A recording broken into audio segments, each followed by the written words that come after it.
প্রাণী পালনটা কিভাবে পশ্চিমবঙ্গে হচ্ছে সেটা যদি আপনি আপনাদের সঙ্গে একটু শেয়ার করেন। ব্ল্যাক বেঙ্গল গোট আমাদের পশ্চিমবঙ্গের একটা গর্ব আমরা বলতে পারি। এমন একটা ছাগল আমাদের পশ্চিমবঙ্গে পাওয়া যায় যেটা আমাদের হিলি জোন থেকে শুরু করে আমাদের একদম দক্ষিণ চব্বিশ পরগনা, উত্তর সুন্দরবন পর্যন্ত প্রত্যেকটা রাজ্যে দেখা যায়। শুধু তা নয়, একমাত্র ছাগল যেটা পৃথিবীর 5টা দেশে দেখা যায়। 148 মিলিয়ন হচ্ছে আমাদের ভারতবর্ষের ছাগলের সংখ্যা। আচ্ছা, তার মধ্যে পশ্চিমবঙ্গ এবং রাজস্থান এই দুটো রাজ্যই 25% ছাগল এই দুটো রাজ্যেই আছে, যেটা কল্পনা করা যায় না। এবং সেক্ষেত্রে আমাদের বাংলার কালো ছাগলের সংখ্যা প্রায় 2 কোটি, মানে 20 মিলিয়ন। পশ্চিমবঙ্গের এই ক্লাইমেটে বেঙ্গল যেমন বলছেন, তার পাশাপাশি আরো 39টা প্রজাতি রয়েছে, অন্যান্য ছাগলও আছে। তাহলে আমাদের এই জোনে কোন ছাগল পালন করা যেতে পারে, কোন কোন প্রজাতির ছাগল পালন করা যেতে পারে? বাংলার কালো ছাগল যমুনাপুরি খুবই অনেক মানুষ পালন করছে, সিরোহী পালন করছে, বিটাল পালন করছে, বারবারি জাতের ছাগল পালন করছে। তাছাড়া করৌলি বলে একটা ছাগল আছে, কোটা বলি আমরা। এই ধরনের কিছু ছাগল পশ্চিমবঙ্গে এসছে। একটা কমার্শিয়াল ব্রিডিং ফার্মের ক্ষেত্রে আমরা মোটামুটি বলি 100 এবং প্রাইমারি অবস্থাতে 100+10, 100+10, মানে হচ্ছে 100টা ফিমেল, তার সঙ্গে হচ্ছে 10খানা পুরুষ। এবং যত দিন যাবে ওই পুরুষের সংখ্যাটা কমতে থাকবে। ছাগল পালনের জন্য বর্তমান সেরকম কোনো নতুনত্ব কিছু এসেছে? প্রথম কথা হচ্ছে, অনেকে শুধু ব্রিডিং বাক, মানে যে ছাগল মেলটাকে যদি আমরা বিক্রি করার অপশন করি, সেটা কিন্তু আলাদা একটা কমার্শিয়াল দিক হতে পারে। 2 নম্বর যেটা হচ্ছে, শুধু বাচ্চা যদি তারা বিক্রি করে, শুধু ফিমেলগুলো ছোট ছোট বাচ্চা উইনিং হয়ে গেল, মায়ের থেকে ছেড়ে গেল, তাকে বিক্রি করলো। কেউ এমন করতে পারে ছাগলের খাবারটাকে শুধু বিক্রি করলো, সেটা কনসেন্ট্রেট ফিড হতে পারে, হাইড্রোপনিক হতে পারে, হে হতে পারে, এগুলো বিক্রি করতে পারে। আবার কেউ করতে পারে কি, যে ছাগলের ব্রিডিং যে মেলগুলো কিনলো, সেই মেল থেকে সিমেন্ট প্রোডাকশন করলো, সিমেন্ট প্রোডাকশন করে তার স্ট্র তৈরি করলো। সে 1 লক্ষ টাকার বিজনেস করবে, মিনিমাম হচ্ছে 30 থেকে 40 হাজার টাকা তার প্রফিট মার্জিন চার্জ। এটা একটা 10টা ছাগল থেকে 30 থেকে 40 হাজার টাকা, 30 থেকে 40 হাজার টাকা হতে পারে। যে কোনো ব্যবসা করার আগে অবশ্যই সেটা যাচাই করে নেবেন, কারণ প্রত্যেকটা ব্যবসা ঝুঁকি সাপেক্ষ। ভারতবর্ষ প্রাণী পালনের দেশ। কিছু কিছু মানুষ বর্তমানে কমার্শিয়ালি গোট ফার্ম করার প্ল্যান করছেন। কিভাবে ছাগল পালন করলে তবে সেটা সাকসেসফুল ফার্ম হবে, সেই বিষয় নিয়েই আমরা আজ নতুন একটি পডকাস্ট সেশন নিয়ে এসেছি। পশ্চিমবঙ্গের প্রাণী ও মৎস্য বিজ্ঞান বিশ্ববিদ্যালয়ের অধ্যাপক শান্তনু বেরা আমাদের সঙ্গে রয়েছেন। নমস্কার স্যার। নমস্কার। আজকে আপনাকে পেয়ে আমরা সত্যি আনন্দিত। আমাকে আমন্ত্রণ জানানোর জন্য আপনাদের ধন্যবাদ জানাচ্ছি। এবং বিশেষ করে আমাদের যে ফার্মিং কমিউনিটি, তারা তো গ্রাম বাংলার বিভিন্ন জায়গাতে আছে, সেই সব মানুষের কাছে কি করে উন্নতভাবে প্রাণী পালন করা যায়, সেই বার্তাটুকু পৌঁছে দেওয়ার উদ্যোগ যে আপনারা নিয়েছেন, এটার জন্য আপনাদের অসংখ্য ধন্যবাদ।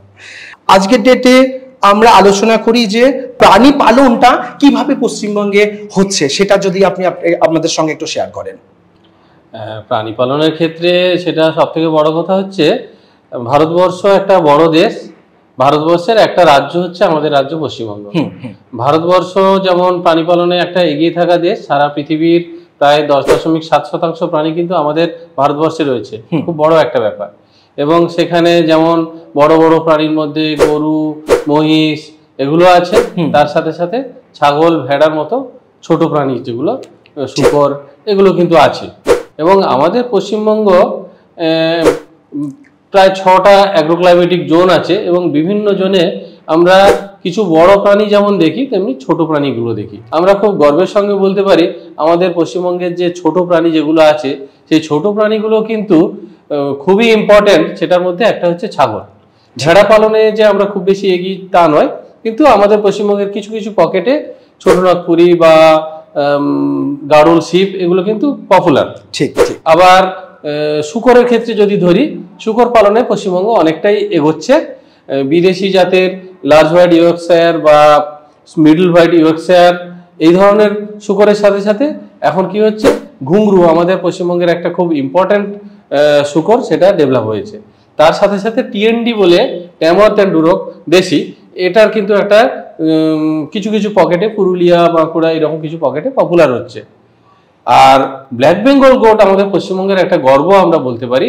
এমন একটা ছাগল আমাদের পশ্চিমবঙ্গে পাওয়া যায় যেটা আমাদের হিলি জোন থেকে শুরু করে আমাদের একদম দক্ষিণ চব্বিশ পরগনা, উত্তর চব্বিশ সুন্দরবন পরগনা, পর্যন্ত দেখা যায়। সুন্দরবন পর্যন্ত প্রত্যেকটা রাজ্যে দেখা যায়। শুধু তা নয়, একমাত্র ছাগল যেটা পৃথিবীর 5টা দেশে দেখা যায়। এরকম কোনো ছাগল নেই। আমাদের ভারতবর্ষে এখন 39টা প্রজাতির ছাগল আছে, প্লাস তো কিছু নন ডেসক্রিপ্ট দেশি ছাগল আছে। এই 39টার মধ্যে এই ব্ল্যাক বেঙ্গল গোট হচ্ছে এমন একটা ছাগল যেটা কিন্তু অন্যান্য ছাগলের থেকে ইউনিক, একদম আলাদা। যেটা হচ্ছে সব থেকে বেশি বাচ্চা দিতে পারে, খুব কম সময়ের মধ্যে বাচ্চা দিতে পারে। এর যে চামড়া, যাকে আমরা বলি হচ্ছে মরক্কো লেদার, সেটা কিন্তু সব থেকে ভালো গুণমান সম্বন্ধ চামড়া। এবং এটা কিন্তু আস্তে আস্তে আমরা যেটা দেখছি, এর যে সংখ্যাটা সেটাও কিন্তু বাড়ছে। ফলে আজকের সাধারণ মানুষ এই ছাগলটা চাষ করে লাভবান হচ্ছে বলেই কিন্তু আজকে এত সংখ্যায় বাড়ছে। আজকে আমরা যদি দেখি ভারতবর্ষের শেষ যে প্রাণী শুমারি, সেই প্রাণী শুমারি অনুযায়ী হচ্ছে 148 মিলিয়ন হচ্ছে আমাদের ভারতবর্ষের ছাগলের সংখ্যা। আচ্ছা, তার মধ্যে পশ্চিমবঙ্গ এবং রাজস্থান, এই দুটো রাজ্যই 25% ছাগল এই দুটো রাজ্যেই আছে, যেটা কল্পনা করা যায় না। এবং সেক্ষেত্রে আমাদের বাংলার কালো ছাগলের সংখ্যা প্রায় 2 কোটি, মানে 20 মিলিয়ন। এটা কিন্তু আমাদের কাছে একটা গর্বের ব্যাপার যে ব্ল্যাক বেঙ্গল এত সংখ্যায় রয়েছে। এবং আমাদের পশ্চিমবঙ্গের প্রত্যেকটা জলবায়ু অঞ্চলে এই ছাগলটা চাষ করা হয়। স্যার, এবার তাহলে আমি একটু প্রশ্ন আনি। আমাদের পশ্চিমবঙ্গের বেশিরভাগ দর্শক আজকের ভিডিওটা দেখবেন, অবশ্যই। তো আমরা পশ্চিমবঙ্গ সিনারিটা নিয়েই যদি একটু আলোচনাতে আসি, যে আমাদের পশ্চিমবঙ্গের এই ক্লাইমেটে বেঙ্গল যেমন বলছেন, তার পাশাপাশি আরো 39টা প্রজাতি রয়েছে, অন্যান্য ছাগলও আছে। তাহলে আমাদের এই জোনে কোন ছাগল পালন করা যেতে পারে, কোন কোন প্রজাতির ছাগল পালন করা যেতে পারে? প্রথম কথা হচ্ছে, আপনি যদি দেখেন যে যে জায়গায় বেড়ে উঠেছে সেই জায়গাটা কিন্তু তার নিজের জায়গা, সেখানে সে খুব সহজে বাঁচতে পারবে, মানিয়ে নিতে পারবে।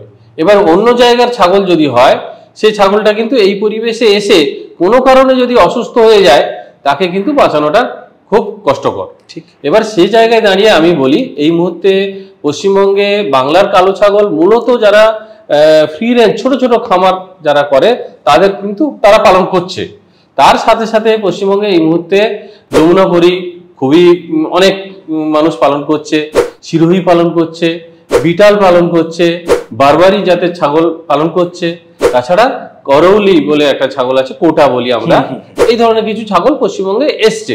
এবং সেগুলো যতক্ষণ অসুস্থ হচ্ছে না বা খুব ভালো ম্যানেজমেন্ট বা পরিচর্যার মধ্যে রাখা হচ্ছে, সেই ছাগলগুলো কিন্তু সুস্থ থাকছে। কিন্তু যখনই এই ছাগলগুলো অসুস্থ হয়ে যাচ্ছে, তখনই কিন্তু দেখা যাচ্ছে যে তার ক্ষেত্রে মোর্টালিটির হার বেশি হচ্ছে। এটা একটা সমস্যা। এবং আরো একটা জিনিস যেটা বলি, যে বাংলার কালো ছাগলের ক্ষেত্রে দেখা যায় যে প্রতি 7-8 মাস অন্তর কিন্তু বাচ্চা হয়, এবং 2 থেকে 3টে বাচ্চা হচ্ছে।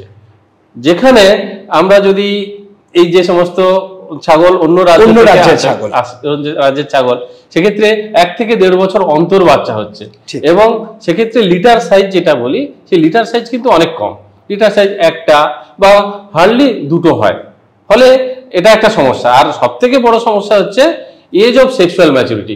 আমাদের বাংলার কালো ছাগল যেখানে প্রায় 10 মাস বয়সে তাকে কিন্তু আমরা প্রজনন সক্ষম বলি বিজ্ঞানসম্মতভাবে, তারও আগে কিন্তু তারা প্রজনন করতে পারে।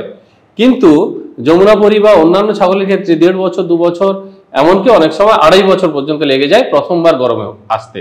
ফলে ওই জায়গা থেকে আমার মনে হয় আমাদের পরিবেশে বাংলার কালো ছাগল অনেক বেশি ইম্পর্টেন্ট, যদি আমরা তাকে বিজ্ঞানসম্মতভাবে পালন করতে পারি। আচ্ছা স্যার, এখানে তাহলে আমরা যদি আজকের এপিসোডকে একটু 2টো ভাগে ডিভাইড করতে চাই, যেমন হচ্ছে একটা হচ্ছে ছাগল পালনের সাকসেসফুল পার্ট, আর একটা হচ্ছে ছাগল পালনের ফেলিওর পার্ট। কারণ আমরা দুটো জিনিসই পশ্চিমবঙ্গে দেখতে পাচ্ছি প্যারালালি। আমাদের পরিসংখ্যান যেটা আমরা দেখেছি 5 বছর ধরে, সেই জায়গায় দেখেছি যে 100 জন ছাগল পালন করতে চাইলে শুরু করলে তার মধ্যে 80% লোক ফেলিওর হয়ে যাচ্ছে পালন করতে গিয়ে। 20% কমার্শিয়াল ফার্ম করতে গেলে 80% ফেলিওর হয়ে যাচ্ছে, 20% হয়তো ফার্ম করতে পারছে। তাহলে কেন ফেলিওর হচ্ছে এবং যারা সাকসেস হচ্ছে তারা কি প্রসেসে গেলে তারা সাকসেস পাচ্ছে, সেই বিষয়টাকে আমি একটু ডিভাইড করব। 10টা, 15টা, 5টা এই ধরনের ছাগল যারা পালন করছে তাদের ক্ষেত্রে কোনো অসুবিধা নেই। তাহলে যখনই সে 100, 200, 500, 1000 ছাগল পালন করতে যাচ্ছে, কি সমস্যা হচ্ছে? সেই সমস্যাগুলো কিন্তু আমাদের আইডেন্টিফিকেশন করা দরকার। তবে কিন্তু আমরা বুঝতে পারবো যে কমার্শিয়াল বা বাণিজ্যিক খামার করার জন্য কি কি করতে হবে। প্রথমে বলি, আমরা যে কোনো খামার করি না কেন, আমরা হচ্ছে হাতের যেমন 5টা আঙুল আছে, আমরা বলি হচ্ছে 5 ফিঙ্গার রুল।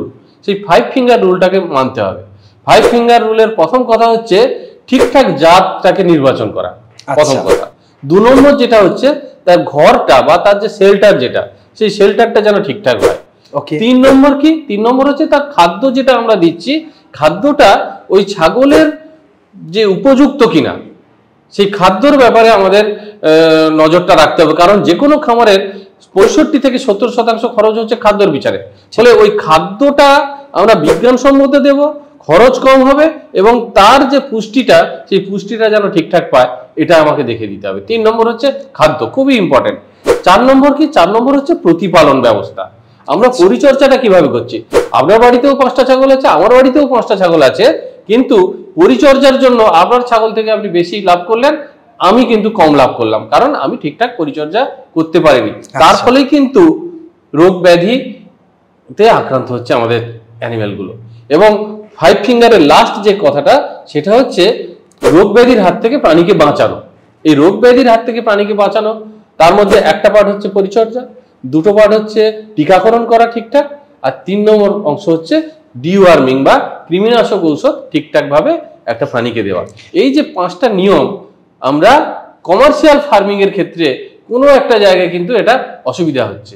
এবং তার সাথে যেটা আমরা পশ্চিমবঙ্গে বলি, বর্তমানে ছাগলের যে প্রজনন, ব্রিডিং, এই ব্রিডিংটার ক্ষেত্রে বেশিরভাগ জায়গায় হচ্ছে অবৈজ্ঞানিক ব্রিডিং করার জন্যই কিন্তু ছাগলের সমস্যা হচ্ছে। বর্তমানে কি ব্রিডিং নিয়ে কোনো রুলস এসেছে গভর্নমেন্টের? আমাদের পশ্চিমবঙ্গে 2024-এর জুন মাসে 26শে June west Bengal goat breeding policy বলে একটা পলিসি বেরিয়েছে। সেই গোট ব্রিডিং পলিসিতে একেবারেই বলা আছে কিভাবে আমাদের ছাগল পালন করলে আমাদের যে বাংলার কালো ছাগলটা আমরা রক্ষা করতে পারবো। সেই জায়গাতে আমাদের যেমন 2-একটা জিনিস আমি বলেই দেই, যে আমাদের এই বাংলার কালো ছাগলের ক্ষেত্রে মূলত হচ্ছে নিজেদের পরিবারের মধ্যে প্রজনন, যেটাকে আমরা বলি হচ্ছে ইনব্রিডিং। এই ইনব্রিডিং এর ফলে কিন্তু যেটা হচ্ছে ছাগলের যে ভেতরের যে লিথাল জিন, যেটা মানে ক্ষতিকারক জিনটা, সেটা এক্সপোজ হয়ে যাচ্ছে, অ্যাক্টিভ হয়ে যাচ্ছে। এটাকে আমাদের যদি প্রতিরোধ না করতে পারি, তাহলে কিন্তু ওই ছাগলটা আর পরবর্তীতে কিন্তু তার থেকে আমি লাভবান বা লাভজনক ফার্ম করতে পারবো না। প্রথম কথা হচ্ছে কি, ছাগলের বাচ্চা ছোট হতে শুরু করবে, তার হচ্ছে এজ অফ সেক্সুয়াল ম্যাচুরিটি মানে ম্যাচিওর হতে সময় বেশি লেগে যাবে। 3 নম্বর হচ্ছে বিভিন্ন ধরনের রোগ ব্যাধি ওই ছাগলটার মধ্যে চলে আসবে, যার ফলে কিন্তু ছাগল মারা যাবে। ঠিক, তাহলে খাবে, পুষ্টি হবে না তার শরীরে। হ্যাঁ, একদম। তাহলে কি হবে, খরচটা আপনার বেশি হবে। খাবে মানে কি, তার জন্য আপনি খরচ করছেন, অথচ ছাগলটা মারা যাচ্ছে বা তার থেকে গ্রোথ হচ্ছে না। সেই জায়গায় দাঁড়িয়ে গোট ব্রিডিং পলিসিতে যেটা বলা আছে, আপনারা ইনব্রিডিং 2 ধরনের হয়। একটা হচ্ছে ক্লোজ ব্রিডিং মানে একেবারে পরিবারের মধ্যে, আরেকটা হচ্ছে লাইন ব্রিডিং মানে তার যে আত্মীয় পরিজন, কাকা জ্যাঠা, এই 2টো জিনিস একেবারে প্রহিবিটেড করা চলবে না। ওকে। 2 নম্বর যেটা, আমরা যদি আউটব্রিডিংও করাই, এই আউটব্রিডিং এর কিছু দিক আছে। সে আউটব্রিডিং এর মধ্যে আমরা যেমন ধরুন ক্রস ব্রিডিং হতে পারে, যেমন ধরুন গ্রেডিং আপ হতে পারে, যেমন ধরুন সিলেক্টিভ ব্রিডিং মানে বেছে নেওয়া হতে পারে, আর 4 নম্বর হচ্ছে হাইব্রিডাইজেশন হতে পারে। এই 4টের মধ্যে ক্রস ব্রিডিংটারও আমরা একদম বিরুদ্ধে। তার কারণ হচ্ছে ব্ল্যাক বেঙ্গল গোট এটাই হচ্ছে পৃথিবীর একটা সেরা জাতের ছাগল, তাহলে তার সঙ্গে আমরা ক্রস ব্রিডিং করাবো না। আপনার যদি ব্ল্যাক বেঙ্গল ছাড়া অন্য ছাগল পালন করার ইচ্ছা হয়, আপনি সেটা কিন্তু পিওর বিট পালন করুন, যমুনাপুরি পালন করুন, বিটাল পালন করুন বা বারবারি পালন করুন, সেটাকে কিন্তু ক্রস ব্রিডিং করাবেন না। আর ব্ল্যাক বেঙ্গল গোটের ক্ষেত্রে আমরা যেটা করতে পারি, সেটা বর্তমান ব্রিডিং পলিসি অনুযায়ী আমরা ONBS বা ওপেন নিউক্লিয়াস ব্রিডিং সিস্টেমের মাধ্যমে আমরা কিছু মেল কিছু ফিমেল থাকবে সিলেক্টেড ভালো জাতের মানে কি, আমরা যদি দেখি যে 3টে কি 4টে বাচ্চা দিয়েছে, সেরকম ফ্লক থেকে আমরা মেল বা ফিমেল সিলেকশন করলাম। আচ্ছা, সেই রকম সিলেকশন করে তাদের মধ্যে সম্পর্ক নেই এমন কিছু মেল এমন কিছু ফিমেলকে আমরা প্রজনন করালাম, সেখানে আপগ্রেড হয়ে যাবে। হ্যাঁ, সেখান থেকে যে বাচ্চাগুলো হলো, সেই বাচ্চাগুলো আমরা সিলেকশন করলাম, এটা হচ্ছে সিলেক্টিভ ব্রিডিং এর জন্য। ওকে, সেইটা কিন্তু আমাদের ব্রিডিং পলিসিতে বলা আছে। অথবা আপনি কি করতে পারেন, আপনি গ্রেডিং আপ করাতে পারেন। আমাদের গরুর ক্ষেত্রে যেটা খুবই পপুলার, গ্রেডিং আপ করানো। সেক্ষেত্রে আমরা ছাগলের ক্ষেত্রে ধরুন একটা ছাগলের একটা বাচ্চা দেওয়ার ক্ষমতা, আর একটা ছাগলের 4টে বাচ্চা দেওয়ার ক্ষমতা, তাহলে 4টে বাচ্চা দেওয়ার ক্ষমতা সম্পন্ন যদি মেল থাকে, সেই মেলকে দিয়ে একটা বাচ্চা দেওয়ার ক্ষমতা সম্পন্ন যদি ফিমেলের সঙ্গে ব্রিড করাই, পরবর্তী জেনারেশনে যে বাচ্চাগুলো হবে সেগুলো কিন্তু বেশি সংখ্যক বাচ্চা দিতে সক্ষম হবে। তাহলে এভাবে আমরা গ্রেডিং আপ করাতে পারি এবং সিলেক্টিভ ব্রিডিং করাতে পারি। আপনারা যদি ক্রস ব্রিডিং ব্ল্যাক বেঙ্গল গোটের সঙ্গে করান, সেটা কিন্তু বর্তমানে শাস্তিযোগ্য অপরাধ আমাদের ব্রিডিং পলিসি অনুযায়ী। ফলে আপনারা এই জায়গা থেকে দূরে থাকার চেষ্টা করবেন। ওকে, তার মানে এই নিয়মগুলো অবশ্যই জানা প্রয়োজন। আমরা ভিডিওর ডেসক্রিপশনে আপনাদের পিডিএফ দিয়ে দেবো, সেখান থেকে আপনারা পড়ে নেবেন, লিঙ্ক থাকবে। আমরা গ্রামগঞ্জে যেভাবে ছাগল পালন দেখতে পাই, সেই পদ্ধতির বাইরেও কি আরো কোনো পদ্ধতি আছে ছাগল পালনের জন্য? বর্তমান সেরকম কোনো নতুনত্ব কিছু এসেছে? আমি প্রথম কথা বলবো, আমরা ছাগল পালন বলছি, তাই তো, এর যে অন্যান্য দিক আমাদের যেটা ফার্মারদের মধ্যে যেটা দেখেছি, ছাগল তারা পালন করে, কিছু খাসি ছাগল তারা বিক্রি করে দেয়, মানে ফ্যাটেনিং গোট হিসাবে বিক্রি করে। তার যে আরো অন্যান্য দিক হতে পারে, এটাও কিন্তু পালকদের ভাবতে হবে। প্রথম কথা হচ্ছে, অনেকে শুধু ব্রিডিং বাক, মানে যে ছাগল মেলটাকে যদি আমরা বিক্রি করার অপশন করি, সেটা কিন্তু আলাদা একটা কমার্শিয়াল দিক হতে পারে। 2 নম্বর যেটা হচ্ছে, শুধু বাচ্চা যদি তারা বিক্রি করে, শুধু ফিমেলগুলো ছোট ছোট বাচ্চা উইনিং হয়ে গেল, মায়ের থেকে ছেড়ে গেল, তাকে বিক্রি করলো। কেউ এমন করতে পারে, ছাগলের খাবারটাকে শুধু বিক্রি করলো, সেটা কনসেন্ট্রেট ফিড হতে পারে, হাইড্রোপনিক হতে পারে, হে হতে পারে, এগুলো বিক্রি করতে পারে।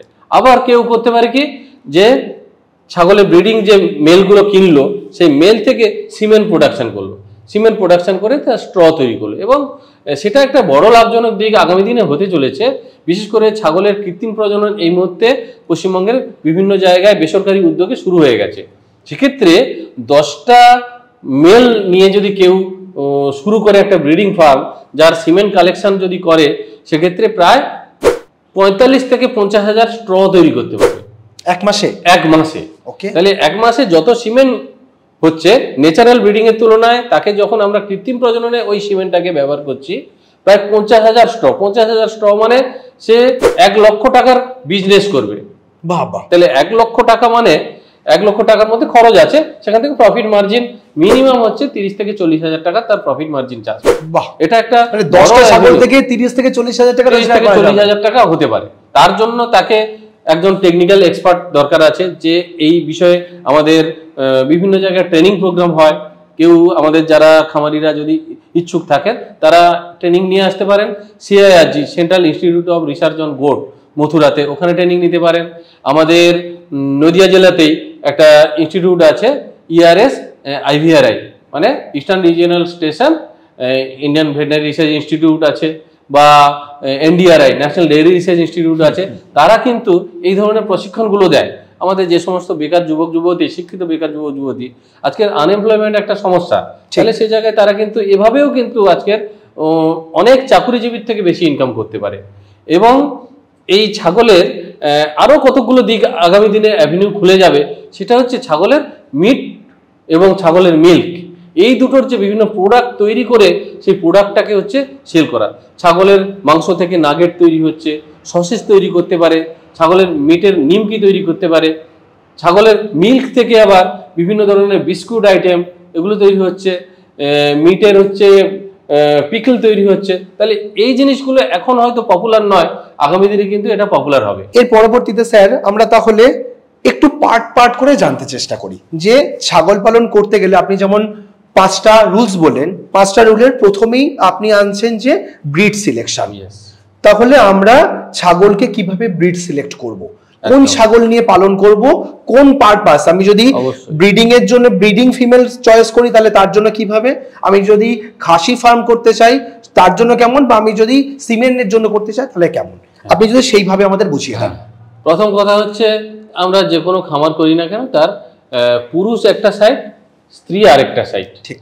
এবারে পুরুষটা মূলত হচ্ছে 50% পার্ট হচ্ছে একটা, তার যে পরবর্তী জেনারেশনে যে বাচ্চা হবে তার অর্ধেক হচ্ছে পুরুষ থেকে আসে, অর্ধেক হচ্ছে স্ত্রী থেকে আসে।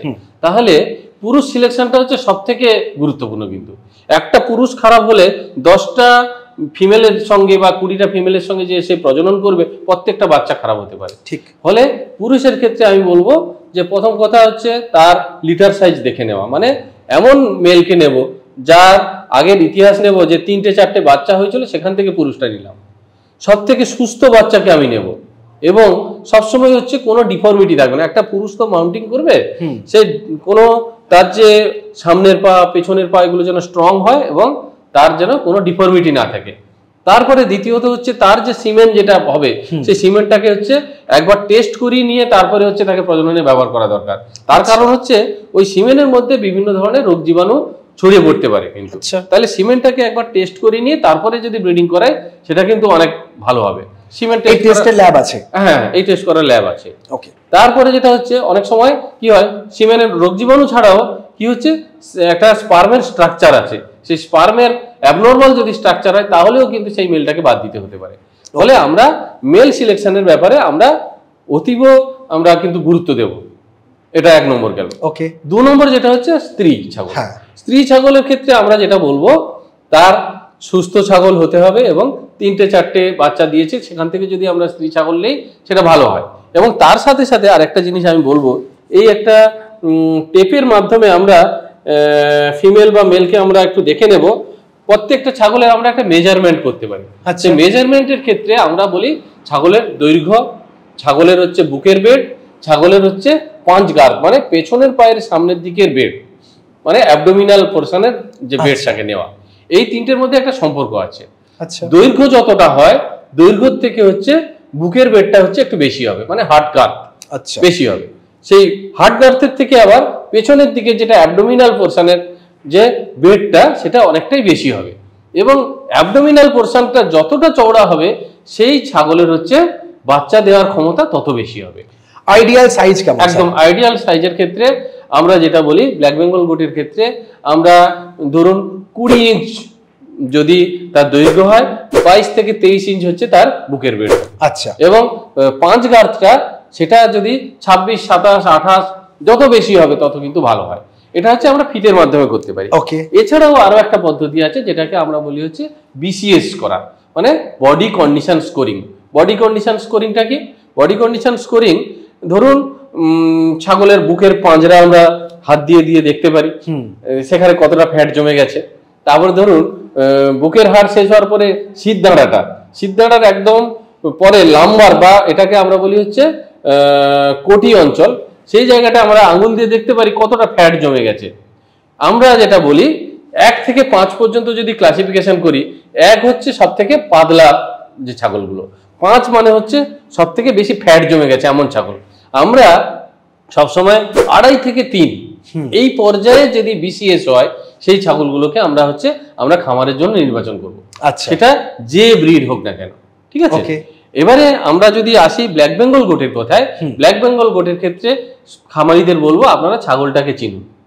কালো মানেই কিন্তু ব্ল্যাক বেঙ্গল নয়। হ্যাঁ, আর ব্ল্যাক বেঙ্গলেরও সাদা এবং ব্রাউন এরকমও ভ্যারাইটি, 3টে কালার আছে, আবার ছোপ হয়, সেটাকে আমরা দেখেছি। তাহলে সেই জায়গাটায় আমরা বলছি যে ব্ল্যাক বেঙ্গল গোটের মধ্যে প্রথম কথা হচ্ছে দেখবেন যে কানগুলো যেন খাড়া খাড়া হয়। আচ্ছা, ব্ল্যাক বেঙ্গলের এটা একটা ভাষা মার্কেটে চলে, সেটা হচ্ছে রকেট কান।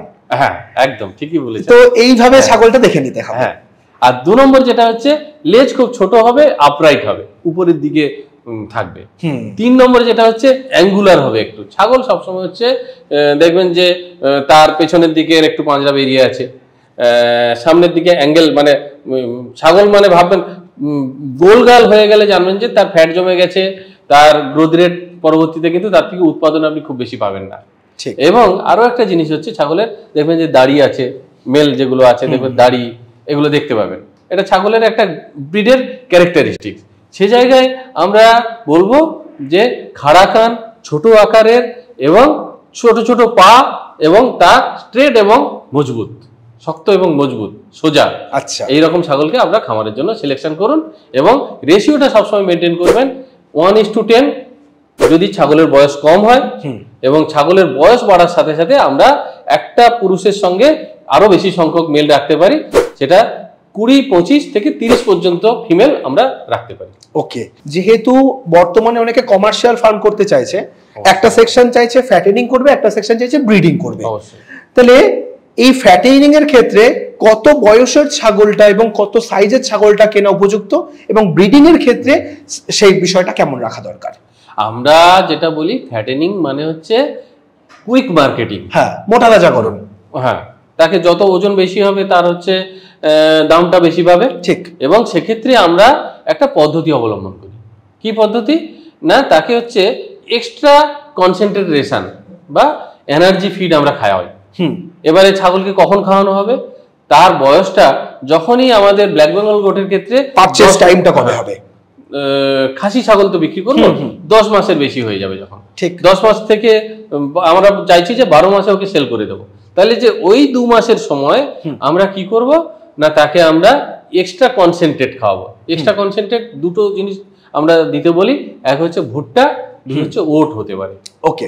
এবার ফ্যাটেনিং ইউনিট কমার্শিয়ালি প্রফিটেবল কথা যদি আপনি বলেন, সেক্ষেত্রে আমরা একটা স্ট্যান্ডার্ড বলি, মোটামুটি যদি 100 হয়, 88 প্লাস, 88 বেশি, এটা একটা থাম্ব রুল। 88 বেশি যদি অ্যানিমেল হয়, মানে 100 ইউনিট যদি আমরা করি, মোটামুটি সেটা হচ্ছে কমার্শিয়ালি প্রফিটেবল ফ্যাটেনিং ইউনিট। ওকে। এবং তাহলে সেই ছাগলটার পারচেজ টাইম কখন হবে? আমি যখন 7 মাস বা 6 মাস আমার ফার্মে এসে ফ্যাটেনিং করব, তো তখন এই পারচেজ বয়স কত হবে? একটা খামারি হচ্ছে উইনিং এর পরে তাকে সেল করে। উইনিং হয় কত দিনে? উইনিং আফটার 2 মান্থ, 2.5 মান্থের পরে হচ্ছে উইনিং হয়।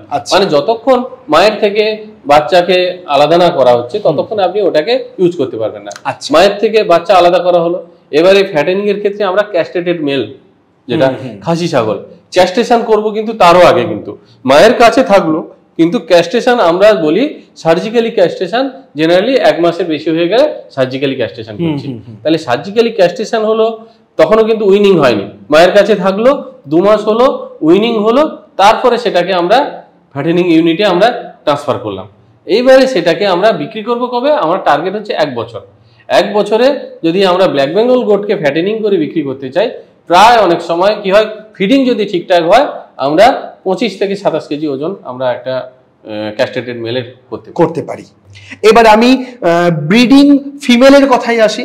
তাহলে ফিমেল ফার্ম যখন আমি একটা ব্রিডিং ফার্ম করব, তখন আমি কোন বয়সের ছাগল ক্রয় করব এবং কবে থেকে তার ব্রিডিংটা চালু করব? হ্যাঁ, না 10 মাস বয়স থেকে।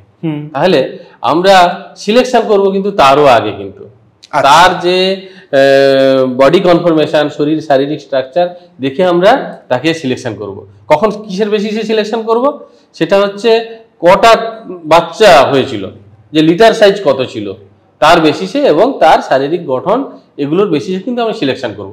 সিলেকশন হয়ে যাবে হচ্ছে আগে, আর তাকে আমরা ব্রিডিং এর কাজে ব্যবহার করব হচ্ছে 10 মাস বয়সের পরে। ওকে। এটা স্যার, এখানে একটু কমার্শিয়াল প্রশ্ন করি, সেটা হচ্ছে ফিমেল তাহলে কমার্শিয়াল ফার্ম করতে গেলে, ব্রিডিং ফার্ম করতে গেলে কতগুলো নেওয়া প্রয়োজন? একটা কমার্শিয়াল ব্রিডিং ফার্মের ক্ষেত্রে আমরা মোটামুটি বলি 100 এবং প্রাইমারি অবস্থাতে 100 প্লাস 10, 100 প্লাস 10, মানে হচ্ছে 100টা ফিমেল, তার সঙ্গে হচ্ছে 10খানা পুরুষ, এবং যত দিন যাবে ওই পুরুষের সংখ্যাটা কমতে থাকবে, মানে 10টা থেকে 5টা এরকম চলে আসবে, 10টা থেকে 5টা হয়ে যাবে। তার কারণ কি, ওই মেলটা কিন্তু বয়স বেশি হয়ে যাচ্ছে।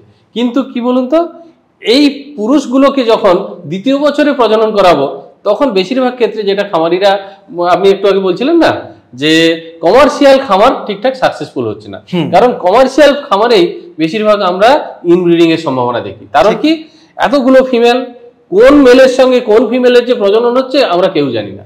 সেক্ষেত্রে আমি চাষি ভাইদের একটা কথা বলবো, যে আপনারা এই যে 100টা ফিমেলকে ছোট ছোট করে গ্রুপ করে নেন, 20টা করে 5টা গ্রুপ করে নেন। এই 5টা গ্রুপের জন্য প্রাথমিক পর্যায়ে আপনি 2টো করে মেল প্রথমে দিয়ে দিলেন, কারণ 10টা মেল, পরবর্তীতে একটা মেল, ওই গ্রুপ থেকে একটা মেল বাদ চলে যাবে, সে যার পারফরমেন্স খারাপ। ঠিক আছে। এবারে 1 বছর ধরুন ওই 20টার সঙ্গে, যে 20টার সঙ্গে ব্রিড করলো, পরের বছর কিন্তু আবার ওই মেলটাকে অন্য গ্রুপে আমি ট্রান্সফার করলাম, আরেকটা গ্রুপ থেকে ওই গ্রুপে নিয়ে গেলাম। এক্ষেত্রে খুব সহজে করা যায়। আপনি 5টা মেল বা 10টা মেলকে 10টা বিভিন্ন কালারের যদি আপনি উল বেঁধে দেন তার গলাতে, কোনোটায় লাল, কোনোটায় সবুজ, কোনোটায় নীল, বিভিন্ন কালারের উল বেঁধে দিলেন, 1 বছর পরে ওই উলের কালার অনুযায়ী আপনি ওই মেলটাকে গ্রুপ চেঞ্জ করে দিলেন। বাহ! তাতে দেখবেন যে এই ইনব্রিডিং এর সমস্যাটা চাষিদের থাকছে না। এটাকে আমরা বলি হচ্ছে বাগ এক্সচেঞ্জ প্রোগ্রাম। এবং এটা শুধু কমার্শিয়াল ফার্মে নয়, এটাকে আমরা ফিল্ডেও আমরা প্র্যাকটিস করতে পারি। মানে গ্রামের ফার্মারও সেই জিনিসটা করতে পারে। গ্রামে জেনারেলি আপনি দেখবেন যে কিছু প্রত্যেকটা পাড়াতে ঠাকুরের নামে কিছু পাঁঠা দেয়া থাকে, ঠিক সেই পাঁঠাটাকেই আপনি না ইউজ করুন, কিন্তু বছর শেষ হলে ওই পাঁঠাটাকে অন্য গ্রামে দিয়ে অন্য গ্রামের পাঁঠাটাকে ওই গ্রামে নিয়ে আসুন। এটা করলে আমার মনে হয় ইনব্রিডিংটা আটকানো যাবে, যতক্ষণ না আমরা কৃত্রিম প্রজননটা আমরা ওয়াইডলি স্প্রেড করতে পারছি। এবার আমরা সেকেন্ড পার্টে আসব, সেটা হচ্ছে আপনি ছাগল রাখবেন যেখানে, সেই শেড কিভাবে বানাবেন, ডে শেল্টার বা নাইট শেল্টার, এবং ফার্মটাকে কিভাবে আপনি বায়োসিকিউরিটির মধ্যে মেনটেন করবেন। স্যার এটা যদি আপনি এক্সপ্লেইন করেন। অবশ্যই, খুব গুরুত্বপূর্ণ একটা প্রশ্ন। এবং ছাগলের ক্ষেত্রে বাসস্থানটা খুবই গুরুত্বপূর্ণ। তার কারণ হচ্ছে আমরা দেখি বেশিরভাগ ক্ষেত্রে হয় বর্ষাতে ভিজে অথবা শীতকালে ঠান্ডা লেগে ছাগল অসুস্থ হয়ে যাচ্ছে, এবং ছাগলের কিছু কিছু রোগ আছে যেটা ভ্যাকসিন দিয়েও সারানো যাবে না, এটা যেমন সিসিপিপি। এক্ষেত্রে আমি যেটা বলবো, আমাদের ছাগলের ক্ষেত্রে ঘরগুলো এমনই হবে ছোট ছোট গ্রুপ যেন করা যায়, আচ্ছা, এবং বিভিন্ন বয়স অনুযায়ী বিভিন্ন স্টেজ অনুযায়ী ছাগলের জন্য গ্রুপগুলো যেন আলাদা করা যায়। যেমন ধরুন ছোট বাচ্চার জন্য একটা জায়গা, মায়ের সঙ্গে বাচ্চা রাখার আলাদা জায়গা, ব্রিডিং বাক যেটা রাখবেন তাকে আলাদা জায়গা, একটা অসুস্থ ছাগলকে রাখার আলাদা জায়গা, অসুস্থ ছাগলকে রাখার জায়গাকে আমরা কি বলি আইসোলেশন জায়গা। আবার নতুন ছাগল যদি আপনি কিনে আনেন, প্রথমেই কিন্তু ওই ছাগলে মিশিয়ে দেবেন না, তাকে আমরা কোয়ারেন্টাইন করে রাখবো, এটা একটা জায়গা থাকবে। তারপরে আরো একটা জায়গা থাকবে যেখানে হচ্ছে ছাগলের বাচ্চা হবে, কিডিং পেন, মানে ওখানে বাচ্চা হবে, ওই বাচ্চাটা সমেত মা থাকবে এবং সেখানে একটা তাপের অ্যারেঞ্জমেন্ট থাকবে, এই হচ্ছে ব্যাপার।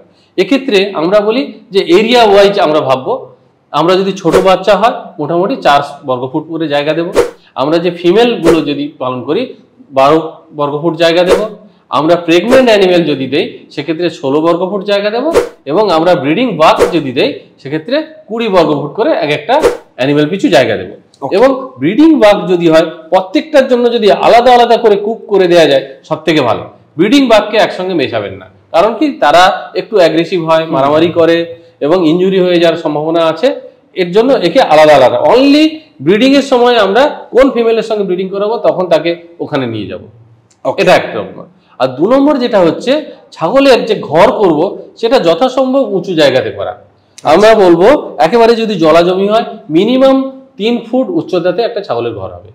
আচ্ছা, 2 নম্বর যেটা হচ্ছে ছাগলের ঘরের যে সেট স্ট্রাকচারটাকে আমরা এইভাবে যদি ভাবি যে কোনো খাবারের পাত্র ঘরের মধ্যে থাকবে না, কোনো জলের পাত্র ঘরের মধ্যে থাকবে না, ওর সঙ্গে আমরা যদি লাগোয়া আর একটা জায়গা, ঘেরা জায়গা, যেটা আমরা বলি ঘরের বাইরে আরেকটা জায়গা, ডে শেল্টার বলতে পারি আমরা, ডে শেল্টার বলতে, সেটা নেমে সেখানে খাবার খাবে, জল খাবে। আর ঘরের মধ্যে আমরা যদি খাবার দেই সেটা কিরকম খাবার দেব, আমরা বিভিন্ন ঘাস বা শুকনো খড় জাতীয় ঘাস যেগুলোকে বেঁধে আমরা ঝুলিয়ে দেব। আচ্ছা, যাতে আমরা ছাগলকে বলি হচ্ছে বাইপেডাল ফিডিং করে তারা, মানে দেখবেন 2 পা তুলে খায়। এই 2 পা তুলে খাওয়ার তার যে নেচারটাকে আমরা বজায় রাখতে হবে। ঘরের মধ্যে কিছু কিছু দড়ি চারদিকে আপনি বেঁধে দেবেন, দড়ি বেঁধে দিলে কি হবে, ওই দড়িতে আমরা ঘাস বা খড়টাকে বেঁধে ঝুলিয়ে দেবেন, ছাগল কি হবে 2 পা তুলে খাবে। অথবা বর্তমান সময়ে বিভিন্ন ছাগলের বয়স এবং তার হাইট ওয়েট অনুযায়ী আমাদের সিআইআরজি বা বিভিন্ন ইনস্টিটিউট খাবারের পাত্র, জলের পাত্র এগুলো কিন্তু তারা ডিজাইন করেছে। সেই ডিজাইন করা খাবারের পাত্র, জলের পাত্র আপনারা আনতে পারেন। এবং তাতে কমার্শিয়াল ফার্মের জন্য বলা এই কারণে যে বেশিরভাগ ক্ষেত্রে আমরা যেটা দেখেছি, একটা আমাদের স্টাডি করেছি, বেশিরভাগ খামারে 30 থেকে 40% খাবার নষ্ট হয়। ঠিক, এক্ষেত্রে আমরা যদি বাণিজ্যিকভাবে দেখেন এত খাবার নষ্ট হলে ফিনান্সিয়ালি লস, সে জায়গায় আমরা যদি ভালো জলের পাত্র, খাবারের পাত্র আমরা ঠিকঠাক ভাবে দেই সেক্ষেত্রে ওই লসটা 5% নেমে আসবে। আচ্ছা, তাহলে 25 থেকে 30% ফিট সেভ হয়ে গেল, মানে আমার পয়সা সেভ হলো, সেটা একটা লাভজনক। এক্ষেত্রে আমি বলবো যে ছাগলের যখন আপনারা ঘর করবেন এই দিকগুলো বজায় রাখুন, এবং ছাগলের ঘরে পর্দা থাকবে শীতকালের জন্য, ছাগলের ঘরে যেন ভেন্টিলেশন, ক্রস ভেন্টিলেশন হয়। এবং পূর্ব পশ্চিমে যদি ছাগলের ঘরটা হয় তাহলে কি হবে, ছাগলের ঘরের যে দূষিত গ্যাস যেটা জমে যায় গ্যাসটা কিন্তু বেরিয়ে যাবে, যত গ্যাস বেরিয়ে যাবে ছাগল কিন্তু ভালো থাকবে। ওকে, এবং সবসময় আপনারা খেয়াল রাখবেন ছাগলের ঘরটা যেন ভিজে স্যাঁতস্যাঁতে না হয়। ঘরের মধ্যে আপেক্ষিক আর্দ্রতা যদি 60 থেকে 70% মধ্যে হয় ভালো, কিন্তু আমাদের বর্তমান সময়ে যেটা দেখি প্রায় 80 থেকে 90% হিউমিডিটি, ফলে সেই হিউমিডিটি কমানোর যতটা সম্ভব ব্যবস্থা করতে হবে। একটু হাইটে যদি ছাগলটা রাখা যায়, ঘরটা যদি শুকনো হয় তাহলে হিউমিডিটি কমবে। এবং ছাগলের ঘরের তাপমাত্রা জেনারেলি আমরা 25 থেকে 30 ডিগ্রি সেন্টিগ্রেডের মধ্যে রাখতে হবে, তার বেশি নয় তার কম হয়। কম হলে ঠান্ডা লেগে যাবে, অসুস্থ হবে। 30-35-এর বেশি হয়ে গেলে হিট স্ট্রেসও কিন্তু ছাগলের হয়। বর্তমান দিনে দেখা যাচ্ছে হিট অ্যালার্জি হচ্ছে ছাগলের, সেটাও কিন্তু বেশি তাপমাত্রা। বর্তমান সময় আপনারা দেখছেন যে বছরের প্রায় 10 মাস খুব টেম্পারেচার, ফলে সেখান থেকেও কিন্তু ছাগলকে রক্ষা করতে হবে। ছাগলের সেটটা এমন জায়গায় থাকবে যাতে রোদটা ডিরেক্ট ঘরের মধ্যে না পড়ে, আলো বাতাস ঠিকঠাক যেন পায়, ঘরটা যেন শুকনো থাকে। এই ব্যাপারগুলো যদি লক্ষ্য রাখা যায় আমার মনে হয় ছাগল ভালো থাকবে। আমরা আরো একটা জিনিস একটু বলে দেই, বর্তমান সময়ে স্ল্যাটেড ফ্লোর করা হচ্ছে এবং ছাগলকে যদি রোদে বাঁধবেন বা কোথাও খুঁটিতে পুঁতবেন, তার জন্য স্ল্যাট পাওয়া যায় কিনতে। আপনারা যদি স্ল্যাটটাকে ইউজ করেন, এটা কমার্শিয়ালি পাওয়া যায়, একটা কি দুটো ছাগলের জন্য একটা স্ল্যাট। সেটা স্ল্যাটের মধ্যে আপনি ছাগলকে বেঁধে রাখলে পায়ে ঠান্ডা লাগবে না। শীতকালে বিশেষ করে আমরা বলি ছাগলের যদি খুর ভেজে ছাগল ঠান্ডা লাগবে, খুরটাকে ভেজানো চলবে না। ফলে আমরা স্ল্যাট, মানে আমরা যেমন ডেয়ারিতে দেখি ম্যাট থাকে সেই রকম ম্যাট থাকে, এর ক্ষেত্রে স্ল্যাট। ম্যাটটা হচ্ছে নরম সফট, স্ল্যাটটা হচ্ছে শক্ত। এবং এখনকার কমার্শিয়াল গোট ফার্ম যারা করছেন তারা কি করছে, তারা হচ্ছে একটা বড় যে খামার করছে সেখান থেকে নাদিগুলো কিন্তু নিচে পড়ে যাচ্ছে, স্টোর হচ্ছে। সেই নাদিগুলোকেও কিন্তু আবার একটা বিশেষ কাজে ব্যবহার করা হয়। ইন্টিগ্রেটেড ফার্মিং, ছাগলের নাদির সঙ্গে মাছের একবার কমার্শিয়াল ফার্মিং এখন হচ্ছে, তারা কিন্তু করতে পারে। মানে শুধু ছাগলের মাংস থেকে বা ছাগল বিক্রি করে ইনকাম নয়, ওয়েস্ট থেকেও ইনকাম। কৃষি ক্ষেত্রেও ব্যবহার করা যাচ্ছে, ওটার মাছেরও খাবার হতে পারে। সেক্ষেত্রে 1 হেক্টর জায়গাতে আমরা 20-25টা ছাগলের যে নাদি হয়, 1 হেক্টর জায়গাতে মাছ চাষ করতে পারবো। ফলে এটাও একটা কিন্তু অল্টারনেট ইনকাম হতে পারে। ফলে ছাগলের ঘর আপনারা সেইভাবেই করুন, নাদিটাকে যেন ঠিকঠাক কালেকশন করা যায় এবং ছাগলগুলোকে ছোট ছোট গ্রুপে রাখুন বিভিন্ন বয়স অনুযায়ী, বিভিন্ন স্টেজ অনুযায়ী, তাহলে কিন্তু ছাগলের ঘরটা ভালো হবে এবং দেখবেন যে রোগে কম আক্রান্ত হচ্ছে ছাগল। স্যার, এটা তো আমরা কমার্শিয়ালের একটা পার্ট বললেন। গ্রামগঞ্জে যারা 20টা-25টা ছাগল নিয়ে ফার্ম করছে তাদের ঘরটা কেমন হওয়া দরকার? গ্রামগঞ্জে যারা 20টা-25টা ছাগল করছে তারা বেশিরভাগ ক্ষেত্রে আমি বলি, হয় অনেকে রান্নাঘরে ছাগল রাখে, অনেকে ঘর আছে, ঘরের সঙ্গে একটা এক্সটেনশন বাড়িয়ে দিয়েছে, মানে বারান্দা বা সেই সাইডটায় একটা ছাগলের ঘর করছে। সেক্ষেত্রে সবাইকে বলবো একটা ছোট্ট করে মাচা করুন, ছোট্ট একটা খাটিয়া, কট।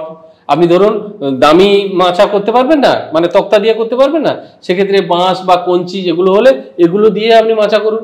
যেগুলো আপনার বাড়ির কাজে লাগবে না সেগুলো দিয়ে একটু উঁচু জায়গায় ছোট চৌকি টাইপের করুন। আপনি দেখবেন ছাগলের টেন্ডেন্সি, ও যদি চৌকি থাকে চৌকির উপরে উঠে বসবে, ও কিন্তু মাটির নিচে থাকবে না, কারণ তার টেন্ডেন্সিটাই ওই রকম। এবং সবসময় ঘরের মধ্যে জলের পাত্রটা দেবেন না, জলটা সবসময় বাইরে দেবেন, কারণ জল ভেতরে থাকা মানেই ভেতরটার হিউমিডিটি বাড়বে এবং জল পড়ে গেলে নিচটা ভিজে যাবে। সেক্ষেত্রে কিন্তু ছাগল শুধু যে ঠান্ডা লাগবে তা নয়, ঠান্ডা লাগার সাথে সাথে ছাগলের মধ্যে বিভিন্ন ধরনের গ্যাস জমা হয়ে যাবে এবং বিভিন্ন ধরনের যে একটোপ্যারাসাইট, এই একটোপ্যারাসাইটটাও কিন্তু ছাগলের একটা বড় সমস্যা। মানে উকুন এবং মাইটস, মানে মাকড় বলে, এবং বিভিন্ন ধরনের হচ্ছে টিক্স যেগুলো বলে, সেগুলো কিন্তু ছাগলকে আক্রান্ত করতে পারে। সেটা শুধু ফার্মটাকে বা ঘরের ভেতরটাকে কি করে ম্যানেজ করছেন তার উপর কিন্তু এটা নির্ভর করছে। ওকে, এবার আমরা খুবই গুরুত্বপূর্ণ একটা বিষয় জানবো, সেটা হচ্ছে ছাগলের অ্যাপ্রোপ্রিয়েট ফুড। মানে আপনি ছাগলকে কোন ধরনের খাবার খাওয়াবেন? শুধু কি ঘাস খাইয়েই পালন করবেন নাকি তার সঙ্গে দানা খাবার লাগবে? চলুন এই বিষয়টা আমরা একটু জেনে নিই স্যারের কাছ থেকে। প্রথমে বলি যে একটা মানুষের ধারণা আছে ছাগলে কিনা খায়। ঠিক, হ্যাঁ, আসলে এই কথাটা পুরোপুরি ভুল কথা। ছাগলে কিনা খায়, ছাগল সব কিছু খায় তা নয়, কিন্তু ছাগল হচ্ছে খুব সিলেক্টিভ ফিডার। ছাগলকে আপনি কোনো নোংরা খাবার দেবেন, তার পছন্দ নয় এমন খাবার দেবেন, বা অনেক পুরনো গুঁড়ো খাবার দেবেন, ছাগল কিন্তু খেতে চায় না। তার কারণ হচ্ছে ছাগল সেই জায়গাটা খুব চুজি এবং ছাগলের যে জিভ খুব টেস্ট সেন্সিটিভ। কিন্তু ফলে ছাগলকে আমরা একটু বিজ্ঞানসম্মতভাবে একটু চিন্তাভাবনা নিয়ে খাবার দিতে হবে। এবং খাবারের ক্ষেত্রে যেটা বলার, যে একটা যে কোনো খামারের প্রায় 65 থেকে 70% খরচ তো খাবারের পিছনে হয়। ফলে খাবারটাকে আমরা যতটা সেভ করতে পারবো এবং যতটা উন্নত মানের খাবার দেবো, মান ঠিক থাকবে, মান ভালো হবে, কিন্তু খরচটা যেন বেশি না হয়, এই জায়গাটাকে ভেবে আমাকে খাবার দিতে হবে। এবং তাহলে খাবারকে একটু দুভাগে ভাগ করে দিন। হ্যাঁ, একটা হচ্ছে ঘাসের দিকটা আর একটা হচ্ছে দানার দিকটা। তাহলে আমাদের দুটো যদি ভাগ করা হয়, একটা হচ্ছে আমরা আপনি যেটা বললেন যে দানা খাবার, এটাকে বলে কনসেন্ট্রেট, আর ঘাস মানে এটাকে আমরা বলেছি রাফেজ। ঠিক আছে, এবারে একটা ছাগলের তার যে শরীরের ওজন হয়, সেই ওজনের হচ্ছে যদি মাংস উৎপাদক যদি প্রাণীটা হয়, তার 3% তার ড্রাই ম্যাটার বেসিসে 3% হচ্ছে তার খাবার লাগে। এবার যে সমস্ত ছাগলের জন্য দুধ দেয়, দুধের ছাগল আমাদের পশ্চিমবঙ্গে নেই, দুধের ছাগল যদি হয় সেক্ষেত্রে 6% ড্রাই ম্যাটার বেসিসে খাবার হয়। এই যে 3% ড্রাই ম্যাটার বেসিসে বললাম, এই 3%র মধ্যে আমরা 3/4%টা হচ্ছে এই যে ঘাস জাতীয় যে খাবার যেটা আপনি বললেন রাফেজ বললাম, এগুলো থেকে আসে। আর 1/4% হচ্ছে গুঁড়ো বা কনসেন্ট্রেট পার্ট থেকে দিলে সব থেকে সেটা আইডিয়াল হয়, সেটাকে আমরা সুষম বা ব্যালেন্স ডায়েট বলবো। এবং সেই তাহলে ওভারঅল কতটা খাবার লাগছে একটা প্রাণীর সব খাবার মিলিয়ে? এবারে যেটা হচ্ছে আমি যেটা বলছি হচ্ছে 3% অফ বডি ওয়েট হচ্ছে তার ড্রাই ম্যাটার বেসিস হচ্ছে, তার মধ্যে হচ্ছে এই যে 3%-এ যতটা হয়, ধরুন এই 3%-এ যদি আমার 10 কেজি দাঁড়ায়, এই 10 কেজির হচ্ছে 7.5 কেজি আপনাকে হচ্ছে ঘাস দিতে হবে, 2.5 কেজি হচ্ছে আপনাকে গুঁড়ো দিতে হবে। আচ্ছা, এটা যদি এবার 1 কেজি দাঁড়ায়, তাহলে আপনার কনসেন্ট্রেট হচ্ছে 250 গ্রাম আর হচ্ছে 750 গ্রাম ঘাস দাঁড়াবে। এই হচ্ছে একটা থাম্ব রুল। এবারে সেই জায়গায় দাঁড়িয়ে এই যে রাফেজ বললাম, রাফেজ মানে কি, কিছু শুকনো হতে পারে, কিছু হচ্ছে রসালো হতে পারে। এই রসালোর মধ্যে কি পড়ে, আমরা সরাসরি ধরুন ফিল্ড থেকে ঘাস যে কেটে আনলাম, সেগুলো হচ্ছে রসালো ঘাস এবং কাল্টিভেটেড ফডার। ঠিক, আপনি যে একটু আগে সাইলেজের কথা বলছিলেন, সাইলেজটাও রসালো খাবার। ঠিক, আবার শুকনো কি হতে পারে, গাছের পাতা যদি আমি শুকনো করে দিই, খড় সেটা শুকনো, আবার কি হচ্ছে হে, এটাও কিন্তু শুকনো। তাহলে ছাগলের ক্ষেত্রে এবার কোনটা চয়েস করে, ছাগল চয়েস করে হচ্ছে মূলত শুকনো ড্রাই রাফেজ। আচ্ছা, এই ড্রাই রাফেজের মধ্যে আমরা বিভিন্ন ভাবে খাবার দিতে পারি। হেটাকে আমি মূলত আমি বলবো প্রেফার করছি, অথবা বিভিন্ন ধরনের ঘাস যেগুলো আমরা শুকনো করে রাখতে পারি, বা বিভিন্ন পাতাকে আমরা প্যাকেটজাত করে আমরা রাখতে পারি, পরবর্তীতে খাওয়াতে পারি। আজকের আপনারা সবাই জানেন রাজস্থান হচ্ছে ছাগল উৎপাদনে হচ্ছে 1 নম্বর রাজ্য, সব থেকে বেশি ছাগল ওখানে। তারা কিন্তু মূলত হচ্ছে কুল বা বিভিন্ন জাতীয় গাছের পাতা বা এগুলো শুকনো করে লিপ মিল করে তারা কিন্তু ছাগলকে পরবর্তীতে খাওয়াচ্ছে। আমি রাজস্থানে গিয়ে দেখেছি ওরা ইয়ে খাওয়ায়, ছোট ছোট পাতা, একদম বাবলা গাছের মতো ছোট বাবলা গাছের ফল খাওয়াচ্ছে, যদিও তাতে কিছু মানে পয়জনের কিছু ব্যাপার থাকে, তবু কম পরিমাণে খাওয়ানো যেতে পারে। এবারে ছাগলের ক্ষেত্রে আমরা কিছু জিনিস করতে পারি, খড় খাওয়াতে। অনেক খড়ের তো ইম্পর্টেন্স কি, মানে পুষ্টিগুণ নেই সেগুলো, সেক্ষেত্রে আমি বলবো যে খড়টাকে ধরুন কেটে ছোট ছোট কুচি করলেন 1/2 ইঞ্চ সাইজের। 1 কেজি খড় যদি আমরা নেই, 1 কেজি খড়ের সঙ্গে আমরা কি করতে পারি, অনেক সময় গুড় আমরা মিশাতে পারি 100 গ্রাম, মিশিয়ে খড়ের সঙ্গে মিশিয়ে আমরা খাওয়াতে পারি। এর সাথে সাথে আরেকটা জিনিস কি করতে পারি, আমরা 10 থেকে 20 গ্রাম ইউরিয়া জল করে ওই খড়টার সঙ্গে মাখিয়ে আমরা যদি 1 সপ্তাহ ঢাকা দিয়ে রেখে দিই, তারপরে খাওয়াই, সেটা ইউরিয়া মোলাসেস ট্রিটমেন্ট হয়ে গেল। সেক্ষেত্রে আমরা খড়টাকে যদি খাওয়াই, সেই খড়টার মধ্যে 15% মতো প্রোটিন হয়ে গেল। বিশেষ করে আমি যেটা বলবো, ছোট বাচ্চা এবং প্রেগনেন্ট বাদ দিয়ে সব ধরনের ছাগল, এই ফ্যাটেনিং গোটের কথা বলছিলেন, বা অন্যান্য ছাগল যাদের পেটে বাচ্চা নেই, সমস্ত ছাগলকে কিন্তু এই ধরনের খড়, যে খড়টা খুব কম দামে পাওয়া যায়, এই খড়টাকে আমরা প্রসেস করে খাওয়াতে পারি। আর আমরা কি করতে পারি, স্টাইলো, সেন্ট্রো, এই ধরনের ঘাস ছাগলের খুব প্রিয়, এগুলো চাষ করতে পারি। তারপরে ধরুন রয়্যাল পামের কথা বললাম, কুল গাছ, বাবলা গাছ, এই ধরনের ঘাসগুলো মানে টপ ফিড যেগুলো, সেগুলো খাওয়াতে পারি। অথবা আমরা কি করতে পারি, সুবাবুলের মধ্যে প্রচুর পরিমাণে প্রোটিন আছে, আমরা আপ টু 10% আমরা সুবাবুলকে কিন্তু খাওয়াতে পারি। এছাড়া বর্তমান সময়ে কিছু অপ্রচলিত ঘাস, যেটা রসালো ঘাস, আমরা অ্যাজোলার মধ্যে হচ্ছে 25% প্রোটিন আছে। এখন আমরা যদি পশ্চিমবঙ্গে অ্যাজোলা নিলোটিকা বা অ্যাজোলা পিনাটা, এই ধরনের যে গ্রুপের যে অ্যাজোলাগুলো পাওয়া যায়, খুবই একটু অ্যাজোলা কাল্টিভেশনটা ভালো করে আপনারা যদি কেউ শিখে নেন, খুব কম পয়সাতে এই অ্যাজোলা, কাঁচা অ্যাজোলা, তার সাথে সাথে হচ্ছে অ্যাজোলাটাকে আপনারা শুকনো করে ভবিষ্যতের জন্য রেখে কিন্তু এই অ্যাজোলাটাকে খাওয়াতে পারেন। ওকে। তাছাড়া আমরা অন্যান্য জিনিস ধরুন কচুরি পানাকেও কিন্তু খাওয়ানো যায়। আমরা বিভিন্ন যে আরো অপ্রচলিত বিভিন্ন ঘাস আছে সেগুলোকেও কিন্তু খাইয়ে অনেক কম খরচে খাওয়াতে পারি। এবং তার সাথে বর্তমান দিনে আমি বলবো যে হাইড্রোপনিকটাকে আপনারা পপুলার করুন। হাইড্রোপনিক করলে তাতে কম পয়সায় আমরা কম দিনের মধ্যে কম জল ব্যবহার করে আমরা কিন্তু ঘরে কম জায়গাতে কিন্তু ঘাসটা ছাগলকে দিতে পারবো। এবং সেক্ষেত্রে প্রোটিন পার্সেন্টেজ যেহেতু বেশি, ছাগলের উৎপাদন বেশি হবে। এবং বিশেষ করে যারা ব্রিডিং ফার্ম করবেন, সিমেন্ট প্রোডাকশন অনেক বেড়ে যায়। ফলে কি হয়, আমি একটু আগে বলছিলাম যে ব্রিডিং ফার্মে তারা কি করে, সিমেন্ট উৎপাদন করে স্ট্র তৈরি করে, সেটা একটা বড় ব্যবসা। তাহলে সেই জায়গাটায় তারা যদি হাইড্রোপনিক খাবার দেয় সেক্ষেত্রে কিন্তু অনেক খাবার হতে পারে।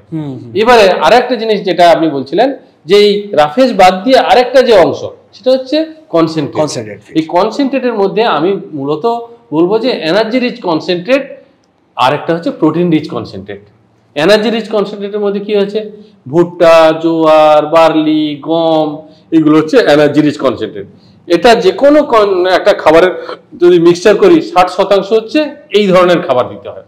তার সাথে আমরা কি করি 20 থেকে 25% হচ্ছে প্রোটিন দিতে পারি। এই প্রোটিনগুলো কি হচ্ছে, বিভিন্ন খৈলের মধ্যে ধরুন আমরা সরষের খোল হতে পারে, তারপরে ধরুন আমরা তিলের খোল হতে পারে, সূর্যমুখীর খোল হতে পারে, বাদাম খোল হতে পারে, এগুলো 20 to 25% ওর সঙ্গে মিক্স করতে পারি। তার মধ্যে আমরা 10% ব্র্যান্ড, বিভিন্ন হুইট ব্র্যান্ড, রাইস ব্র্যান্ড, এগুলো ব্র্যান্ড মিশিয়ে দিই। তাছাড়া আমরা কিছু মিনারেল মিক্সচার, ফিড সাপ্লিমেন্ট আমরা মিশিয়ে দিলাম। অ্যাকচুয়ালি একটা খাবার কমপ্লিট ফিড হবে কখন, তার মধ্যে carbohydrate, protein, fat, mineral, vitamin, এই যে 5টা অংশ ঠিকঠাক যেন পায়। তাহলে এই ঠিকঠাক করে দিতে গেলে আমাকে কি দিতে হবে, এনার্জি রিচের জন্য ওই ভুট্টা বা অন্যান্য যে যা বললাম সেগুলো দিতে হবে, প্রোটিন রিচের জন্য বিভিন্ন খৈল দিতে হবে, তারপর সঙ্গে ব্র্যান্ড দিতে হবে, তার সাথে সাথে বিভিন্ন মিনারেল পাউডার, ভিটামিন পাউডার, এগুলো মিক্স করলে একটা কমপ্লিট ফিড হয়ে যায়। এইভাবে আমরা দিতে পারি। আর স্যার যখন গোট প্রেগন্যান্ট হয় তখন কি কিছু ফুডের চেঞ্জেস থাকে? এক্ষেত্রে যেটা বলার, ছাগলকে আমরা দুটো সময় মূলত আমরা খাবার বেশি করে দেওয়ার ব্যাপারে ভাববো। এক হচ্ছে ছাগল যখন প্রেগন্যান্সির শেষ পর্যায়ে আসবে, একটা ছাগলের হচ্ছে 5 মাস প্রেগন্যান্সি, তার যে লাস্ট 1 মাস, শেষ 1 মাস, সেই সময়টা আমরা অতিরিক্ত খাবার দেব। এবং বাচ্চা হয়ে যাওয়ার পরে পরপর 2 মাস, সেই সময়টা কি হবে, বাচ্চার দুধ উৎপাদন করবে মা, ফলে কি হচ্ছে সেই সময় একটা কনসেন্ট্রেট দিতে হবে। এবং ওই ফিডটা দিলে কি হবে, বাচ্চার যেমন দুধ পাবে মায়ের থেকে, তেমনি ওই মা তাড়াতাড়ি আবার গরমে আসবে, ফলে পরবর্তীতে আবার প্রেগনেন্ট হবে, পরবর্তীতে বাচ্চাটা তাড়াতাড়ি হবে। আবার মেলকে আমরা একটা সময় খাবার দেবো, কখন খাবার দেবো, যখন হচ্ছে আমরা ব্রিডিং করবে। আমরা ছাগলের ক্ষেত্রে জেনারেলি দেখি দুটো সিজনে ব্রিডিং হয়, একটা অটাম ব্রিডিং, একটা স্প্রিং ব্রিডিং। অটাম মানে শরৎকাল, আর স্প্রিং মানে হচ্ছে বসন্তকাল। এই দুটো সময়ে আমরা তাকে অতিরিক্ত গুঁড়ো খাবার দেব। অতিরিক্ত গুঁড়ো খাবার মোটামুটি আমরা বলি প্রাথমিক পর্যায়ে আমরা 100 গ্রাম করে দেব প্রতিদিন, সেটা আস্তে আস্তে বাড়াতে আমরা 300-400 গ্রাম, তার ক্যাপাসিটি অনুযায়ী আমরা এই কনসেন্ট্রেট খাবার বাড়াতে থাকবো। ঠিক আছে, তাহলে আমরা যে কোনো ছাগলের ক্ষেত্রে আমরা রাফেজ দেব এবং কনসেন্ট্রেট দেব। এবং রাফেজ হচ্ছে টোটাল খাবারের 3/4 অংশ, কনসেন্ট্রেট হচ্ছে টোটাল খাবারের 1/4 অংশ। এইভাবে যদি আমরা দেই, একটা ছাগলের পুষ্টি ঠিকঠাক পাবে। এবং একটা কথা সবাইকে মনে রাখতে হবে, খাবারটা কিন্তু শুধু উদরপূর্তির জন্য নয়, খাবারটা হচ্ছে তার উৎপাদনের জন্য। ফলে সেই উদ্দেশ্য রেখে আমাদেরকে ব্যালেন্স ডায়েট বা সুষম খাবার খাওয়াতে হবে ছাগলকে। স্যার খাবার যেগুলো আছে, তাহলে এই দুটো সময় কি খাবার একই থাকবে নাকি তার মধ্যে নতুন কিছু অ্যাড করার প্রয়োজন থাকে? এই দুটো সময়ে আমরা বলি একটু প্রোটিন রিচ খাবার যদি একটু বেশি দেওয়া যায়, খৈল বেশি দেওয়া যায়, তাহলে কি হবে, ছাগলটার উৎপাদন অনেক বেশি হবে।